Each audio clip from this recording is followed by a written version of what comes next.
حافظ صاحب ایک جو سوال آپ سے دراصل اب پوچھنا ہے جی وہ جس طرح کہ میں نے ابھی ناظرین کو میں بتا رہا تھا کہ آج ہم زیادہ ایسے اعتراضات پر بات کریں جو حضرت اقدس محمد مصطفیٰ صلی اللہ علیہ وسلم کی ذات اور کردار سے متعلق ہیں۔ تو ایک اعتراض جو خاص طور پہ جو ویسٹرن ہیں، جو اورینٹلسٹس ہیں، ان کی طرف سے جو کیا جاتا ہے وہ یہ ہے کہ رسول کریم صلی اللہ علیہ وسلم نعوذ باللہ حسب منشا حسب خواہش آیات اپنے اوپر نازل کر لیا کرتے تھے، نعوذ باللہ، جس کی مثال دیتے ہوئے وہ اور بہت سوں کے علاوہ ایک وہ یہ کہتے ہیں کہ اگر کسی نے آپ کے سامنے بلند آواز میں بات کی تو آیت نازل ہو گئی کہ نبی کے سامنے اپنی آواز کو نیچا رکھو، اگر کوئی بلا اجازت گھر میں دار آیا تو اس وقت آیت نازل ہو گئی کہ اجازت لے کے آیا کرو۔ تو اس طرح کی مثالوں کو سامنے رکھتے ہوئے نعوذ باللہ یہ اعتراض کیا جاتا ہے کہ آپ حسب منشا آیات نازل کر لیا کرتے تھے۔ آپ ہمیں اس کے بارے میں بتائیے کہ اس کا کیا جواب دیا جائے۔ جزاک اللہ۔ بسم اللہ الرحمن الرحیم۔ یہ سوال کہ رسول اللہ صلی اللہ علیہ وسلم حسب ضرورت اور حسب منشا قرآنی آیات اتار لیا کرتے تھے، جیسے اونچی آواز میں بات کرنے کی ممانعت کے متعلق یا گھر میں بلا اجازت داخل ہونے کی مثال دی گئی ہے، یہ اعتراض بودا ہونے کے باوجود چونکہ براہ راست کلام الہی پر حملہ ہے، اس لیے ذرا قدر تفصیلی جواب کا متقاضی ہے۔ تو یاد رکھنا چاہیے کہ شریعت کا مقصد ہی تعلق باللہ اور تہذیب اخلاق ہے۔ اگر اس اعتراض کی بنیاد کو تسلیم کر لیا جائے تو قرآن کریم سے پہلے بائبل پر یہ اعتراض پڑے گا، جس میں صرف نبی نہیں بلکہ کاہنوں تک کے عزت و احترام، اونچی آواز کی بجائے دھیمی آواز میں بات کرنے اور دوسروں کے گھر میں آنے جانے کے آداب کا ذکر اس زمانے کی ضرورت کے مطابق موجود۔ تو کیا پھر اس زمانے میں بھی بائبل میں بھی یہ تعلیم ضرورت کے مطابق اتار لی جاتی تھی؟ جہاں تک قرآن شریف کے بارے میں یہ سوال یا اعتراض ہے، یہ بہت ہی سطحی اور تاریخ قرآن اور اسباب النزول سے ناواقفیت کا نتیجہ ہے، اور بجائے قرآن کے کسی نقص کے ظاہر کرنے کے، اس کے حسن اور خوبی اور اس دعوے کی سچائی کو ظاہر کرتا ہے کہ قرآن عین ضرورت کے زمانے کے وقت فطرت انسانی کے اقتضائے حال کے مطابق تعلیم لے کر آیا ہے۔ کسی بھی ضرورت کے وقت اللہ تعالیٰ کی طرف سے بطور رہنمائی تازہ بتازہ بہترین اور اعلیٰ تعلیم کا میسر آ جانا بھوکے کو کھانا مل جانے سے کہیں زیادہ بڑی نعمت ہے، کیونکہ کھانا تو انسان کی ایک وقت کی ضرورت کو پورا کرے گا، اور یہ دائمی تعلیم ہمیشہ کے لیے تمام انسانوں کی سیری کرنے والی ہے۔ پھر اگر اعتراض یہ ہوتا کہ موقع محل کے خلاف آیتیں اتر جاتی تھیں تو جائے اعتراض بھی تھی، لیکن موقع محل پر حکم کا اترنا جو فوری انسانی ضرورت کو پورا کرنے والا ہو، وہ تو موقع کی مناسبت سے اس میں اس حکم کو یاد رکھنا بھی بہت آسان ہو جاتا ہے۔ اور ایک بڑی حکمت ایسے مواقع پر احکام کے نزول کی یہ تھی کہ اتنے سینکڑوں احکام ہیں، ان کو یاد رکھنے کے لیے کسی واقعے سے باندھ دیا جائے تاکہ اس کے مطابق اس واقعے کے ماحول میں اس کو سمجھ کر اس پر عمل کرنا آسان ہو۔ تو یہ تو ہوئی حسب ضرورت آیات اتارنے کے متعلق بات۔ جہاں تک حسب مرضی آیات اتار لینے کا اعتراض ہے، یہ بھی خلاف حقیقت اور قرآن شریف کی اندرونی شہادت اس کے برخلاف ہے۔ اس لیے میں نے عرض کیا تھا کہ یہ سطحی اعتراض ہے اور قرآن کا مطالعہ نہ کرنے کا نتیجہ ہے۔ میں چند مثالیں یہاں عرض کروں گا۔ رسول اللہ صلی اللہ علیہ وسلم کی زندگی کا ایک تکلیف دہ ابتلا وہ تھا جب واقعہ افک میں ام المومنین حضرت عائشہ صدیقہ رضی اللہ عنہ پر منافقین نے ایک جھوٹا الزام لگا کر مدینے میں مشہور کر دیا تھا۔ اندرونی طور پر یہ خطرناک حملہ جو ام المومنین رسول اللہ صلی اللہ علیہ وسلم اور حضرت ابوبکر صدیق کے خاندان پر کیا گیا، کئی بیرونی حملوں سے بڑھ کر تھا، جس سے انصار مدینہ میں بھی ایک خلفشار کا خطرہ پیدا ہو گیا تھا۔ اگر رسول اللہ صلی اللہ علیہ وسلم اپنی مرضی سے عین وقت اور ضرورت پر آیتیں اتار لیتے تھے تو یہ موقع تھا کہ حضرت عائشہ رضی اللہ عنہ کی برات و صفائی کی آیات فوراً اتار لیتے اور فوراً اس فتنے کا قلع کما ہو جاتا۔ مگر جیسا کہ صحیح بخاری میں حضرت عائشہ رضی اللہ عنہ کی روایت ہے کہ ایک ماہ تک رسول اللہ صلی اللہ علیہ وسلم پر اس بارے میں کوئی وحی نہیں آئی، اور مسلمانان مدینہ نے آپ کے ساتھ یہ عرصہ سخت اضطراب میں گزارا،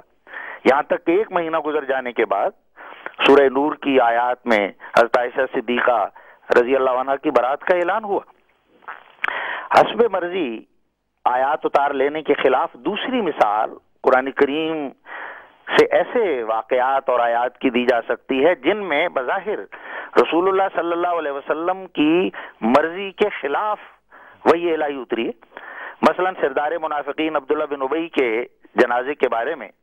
حضرت عمر رضی اللہ عنہ نے سورہ توبہ کی آیت 81 کے حوالے سے رسول اللہ صلی اللہ علیہ وسلم کو باصرار اس کا جنازہ نہ پڑھنے کا مشورہ دیا تھا، کیونکہ اس آیت میں صاف لکھا تھا کہ اگر آپ منافقوں کے لیے 70 مرتبہ بھی استغفار کریں تو اللہ تعالیٰ ان کو نہیں بخشے گا، لیکن چونکہ قطعی اور واضح ممانعت نہیں تھی اس لیے رسول اللہ صلی اللہ علیہ وسلم نے اس کا فائدہ اٹھاتے ہوئے فرمایا کہ میں 70 سے زائد مرتبہ استغفار کر لوں گا، اور سردار منافقین کا جنازہ پڑھا دیا۔ اس کی حکمت اور فائدہ یہ ہوا کہ اس موقع پر 1000 منافقین مدینہ نے اس احسان کے باعث توبہ کر لی۔ اس کے بعد سورہ توبہ کی آیت 85 اتری جس میں آئندہ کے لیے کسی بھی منافق کی نماز جنازہ پڑھانے یا اس کی قبر پر کھڑے ہو کر دعا کرنے سے ہمیشہ کے لیے قطعی ممانعت آ گئی۔ تو یہ کہنا کہ مرضی کے مطابق آیتیں اترتی تھیں یہ درست نہیں۔ تیسری مثال ان آیات قرآنیہ کی دی جا سکتی ہے جن میں خالق و مالک خدا نے اپنے پیارے رسول کو حسب حال کچھ تنبیہ فرما کر دراصل مومنوں کو ہوشیار کرنا چاہا ہے۔ اگر رسول اللہ صلی اللہ علیہ وسلم خود یہ آیات اتار لیا کرتے تھے تو ایسی آیات کا قرآن میں کوئی وجود ہی نہ ہوتا۔ اس لیے حضرت عائشہ رضی اللہ عنہ فرماتی تھیں، صحیح بخاری کی روایت ہے، کہ جھوٹا ہے وہ شخص جو رسول اللہ صلی اللہ علیہ وسلم پر کلام الہی کی کوئی آیت چھپانے کا الزام لگائے، جبکہ قرآن میں یہ آیت موجود ہے جو خود حضرت صلی اللہ علیہ وسلم کو متنبہ کر رہی ہے کہ یا ایھا الرسول بلغ ما انزل الیک من ربک فإن لم تفعل فما بلغت رسالتہ، کہ اے رسول جو کلام تیری طرف اتارا گیا ہے وہ اسی طرح اس کلام کو پہنچا دے لوگوں تک، اور اگر تو نے ایسا نہ کیا تو گویا حق رسالت آپ نے ادا نہیں کیا۔ تو اس پہلو سے بھی حضرت صلی اللہ علیہ وسلم کے لیے جو تنبیہات ہیں، اور بے شک اشارے ان میں مومنوں کے لیے ہیں، ان کی خاطر ہیں، لیکن یہ آیات جیسا کہ حضرت عائشہ کا اشارہ ہے، اگر واقعتاً یہ اعتراض درست ہوتا تو پھر ان آیات کا وجود ہمیں نہ ملتا۔ چوتھی مثال خاص موقع اور محل پر اترنے والے کلام الہی کے حوالے سے ان آیات سے دی جا سکتی ہے جن کا تعلق علم غیب سے ہے یا آئندہ زمانے سے ان کا تعلق ہوتا تھا۔ مثلا منافقین کی دلی کیفیات اور رویے کے بارے میں عین وقت اور موقع کے اوپر قرآن شریف کی آیات کا اتر جانا اور وہی حقیقت حال ہوا کرتی تھی۔ اب یہ بات جب تک اللہ تعالیٰ حضرت صلی اللہ علیہ وسلم کو اطلاع نہ فرمائے اس کا بیان ممکن نہیں تھا، اور منافق ہمیشہ اس بات سے ڈرا کرتے تھے کہ ہمارے بارے میں کوئی آیت نہ اتر آئے۔ چنانچہ سورہ توبہ آیت 45 میں اللہ تعالیٰ فرماتا ہے یحذر المنافقون ان تنزل علیہم سورۃ تنبئہم بما فی قلوبہم، کہ منافق اس بات سے ڈرتے ہیں کہ کہیں کوئی ایسی صورت نہ اتر آئے کہ جو کچھ ان کے دلوں میں منصوبے ہیں، مکر ہیں، گند ہے، اس کو کھول کر دنیا کے سامنے نہ رکھ۔ یہی حال مدینے کے یہودیوں کی سازشوں کا تھا، منصوبوں کا تھا۔ رسول اللہ صلی اللہ علیہ وسلم کو بر وقت اور بر محل قرآنی آیات اتر کر وہ منصوبے ان کے واضح ہو جاتے تھے، اور آپ کھول کر اس سے پہلے کہ وہ اس منصوبے پر عمل کریں آپ کھول کر رکھ دیا کرتے تھے۔ اور یہودی بخاری میں لکھا ہے کہ اس بات سے ہمیشہ ڈرا کرتے تھے اور آپس میں باتیں کرتے تھے کہ محمد صلی اللہ علیہ وسلم سے کوئی سوال نہ کر بیٹھنا، ورنہ آگے سے ایسا جواب آئے گا کہ تمہیں سخت ناگوار گزرے گا۔ چنانچہ سورہ بنی اسرائیل آیت 86 میں روح کے بارے میں انہوں نے سوال کیا اور قرآن شریف میں اس کا جواب آیا ہے۔ اسی طرح وہ جو قرآن شریف میں تعریف کرتے تھے زبانوں کو موڑ کر رائنا کہ ہمارا لحاظ کرو، اس کی بجائے رائنا اے ہمارے چرواہے کہہ کر مخاطب ہوتے تھے، یا سلام کہتے ہوئے سلام کی بجائے السلام کہہ دیتے تھے جس کا مطلب ہے معاذ اللہ لعنت اور ہلاکت۔ یہ سارا ذکر قرآن شریف میں موجود ہے کہ سورہ مائدہ میں کہ لیم بألسنتہم وطعنا فی الدین، کہ یہ یہودی اسلام اور بانی اسلام پر طعنہ زنی کرتے ہوئے ایسا کرتے ہیں۔ تو یہ سب باتیں تو قرآن شریف کی عظمت اور صداقت کی دلیل ہیں جو موقع محل کے مطابق یہ آیات اترا کرتی تھیں اور ان حقائق کو بیان کر رہی تھی جن کو اس زمانے کے ان لوگوں نے جو مخاطب تھے اور سامنے تھے کبھی انہوں نے اس کا انکار نہیں کیا۔ رہا یہ سوال کہ یہ سب رہنمائی جو اللہ تعالیٰ کی طرف سے موقع کے مطابق ہوتی تھی اور کوئی بناوٹ نہیں ہوتی تھی، اس کے لیے میں دو مختصر قطعی دلیلیں قرآن سے پیش کرنا چاہتا ہوں جو خود قرآن شریف نے پیش کی۔ ایک تو سورہ یونس کی آیت 17 کہ رسول اللہ صلی اللہ علیہ وسلم کی دعوے سے پہلے کی مسلمہ راست باز زندگی اور آپ کی سچائی جو ہے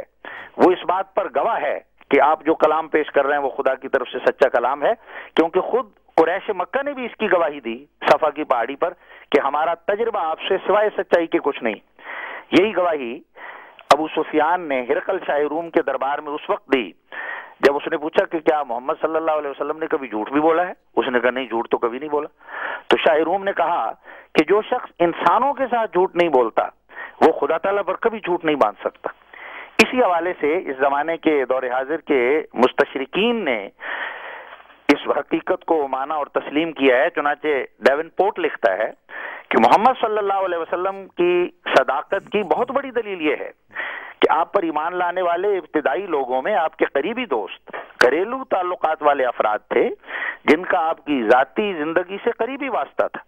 جنہیں کبھی کوئی ایسی معمولی سی بات بھی نہیں ملی جو ایک دھوکہ دینے والے شخص کی بات ہو اور جو معاشرتی اور ذاتی زندگی میں فرق کرنے والی، گویا اس کی وجہ سے وہ یہ اعتراض کرتے ہوئے آپ کی بات کو نہ مانے۔ اسی طرح سر ولیم میور نے لکھا ہے اپنی کتاب لائف آف محمد میں کہ ہماری تمام تر تحقیقات اس معاملے میں متفق ہیں کہ محمد صلی اللہ علیہ وسلم کی جوانی توازن اور پاکیزگی کا شاہکار تھی جو اس دور کے عربوں میں مفقود تھی۔ شفاف کردار اور جوانی کے دنوں میں باکردار اتوار نے باقی بستی والوں کے دلوں کو جیت لیا تھا اور عوام میں آپ کو خطاب ملا تھا الامین، سب سے بڑھ کر قابل اعتماد۔ یہ صادق اور امین کا خطاب تھا جو تمام اہل مکہ نے آپ کو دیا تھا۔ اور دوسری دلیل جس کی تائید خود بائبل سے بھی ہوتی ہے، سورہ حاقہ کی آیات 45 تا 48 ہیں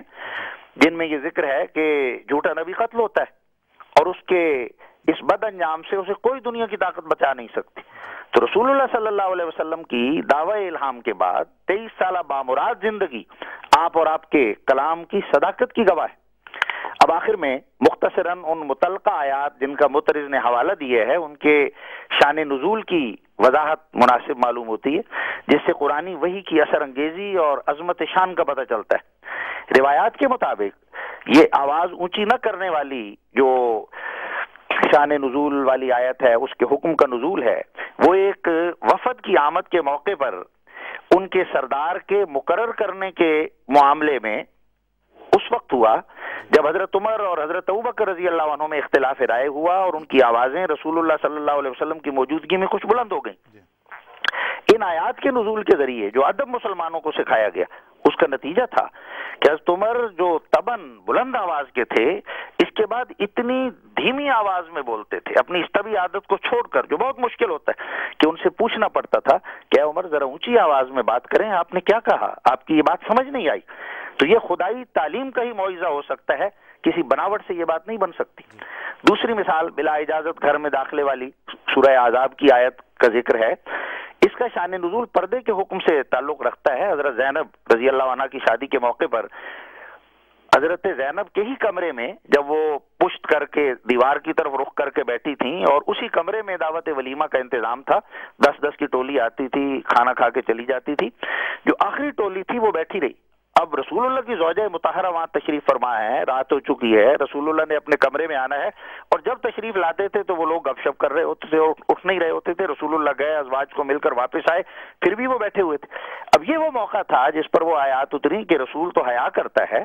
اور وہ کھل کر یہ بات نہیں کہتا، مگر اللہ تعالیٰ کی طرف سے جب وہ آیت اتری اور یہ پرائیویسی کا جو حق ہے اگر تو صرف نبی کو دیا جاتا تو پھر بھی اعتراض ہوتا کہ لو جی اپنے لیے حق بنا لیا، یہ تو تمام مومنوں کو دیا گیا، مومنوں کو بھی دیا گیا اور کہا کہ کسی کے گھر میں بلا اجازت داخل نہیں ہونا۔ اور اس حکم پر عمل کرنے کے لیے مسلمان، یہ بھی الہی حکم کا معجزہ تھا اور شان تھی کہ مسلمان کہتے ہیں کہ ہم بعض گھروں میں جایا کرتے تھے اس لیے کہ ہم جائے اور آگے سے ہمیں کہا جائے کہ واپس لوٹ جاؤ اور قرآن شریف کے اس حکم پر عمل کی ہمیں سعادت عطا ہو جائے۔ تو یہ جو قرآنی آیات کا وقت اور موقع اور محل پر اترنا ہے، یہ ان کی شان اور عظمت کو پر دلالت کرتا ہے اور اللہ تعالیٰ کی طرف سے یہ ایک نعمت غیر مترکبہ تھی جو اس وقت اس زمانے اور اس دور کو عطا ہو رہی تھی حضرت صلی اللہ علیہ وسلم کے فیض برکت سے۔ بہت بہت شکریہ حافظ مظفر احمد صاحب، جزاک اللہ۔